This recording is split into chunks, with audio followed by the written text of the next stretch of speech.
დღეს პირველად უნდა გავუქლებოთ ნიქსიკოს ფრჩხილები ელექტროქლებით. თქვენს თუ დააპირებთ იგივე ხელსაწყოს გამოყენებას ან მაგრატელის გამოყენებას და მით უმეტეს პირველად აუცილებლად ჯერ უნდა გავუკეთოთ ადაპტაცია. ეხლა ნახეთ როგორ ვაკეთებთ ადაპტაციას. პირველ რიგში ჩავთავ, მივიტანე ახლოს და ეგრევე დავაჯილდოვე. მაქსიმალურად შევეცდები რომ დადებითი ასოციაციები შეუქმნა ამის მიახლოებას. აბა ერთიც. ყოჩა. ეხლა მივიტან თათთან. დააკვირდით? ყოჩა. კიდევ ერთხელაც.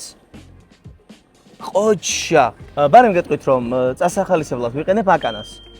ხო იცით რომ ეხლა გადავიყვანე აკანაზე ჩემი ძაღლები და ძალიან მოწონთ და კარგად შეაბავს ასე ვთქვათ.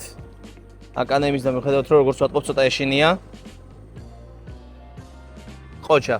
და ვისაც გსურთ რომ აკანა შეიძინოთ აუცილებლად ზოჰაბში უნდა შეიძინოთ, იმიტომ რომ ისინი არიან მხოლოდ ოფიციალური შემოტანები საქართველოში. ყოჩა. მოკლედ გავიარეთ რაღაც ერთი ეტაპი და ეხლა ვნახოთ აი თათის აღება დააკვირდით? თათის აღება მიტანა ყოჩა. აბა პატარა შეხება გავაკეთოთ. ეხლა მე ცოტას ვიჩქარებ. თქვენ ეს ჩემსავით არ იჩქაროთ. აბა. ყოჩა. კარგი გოგო ხარ? აბა კიდე დავაჩქაროთ. ყოჩა, ნიქსი. მე მგონი აკანამ გაჭრა.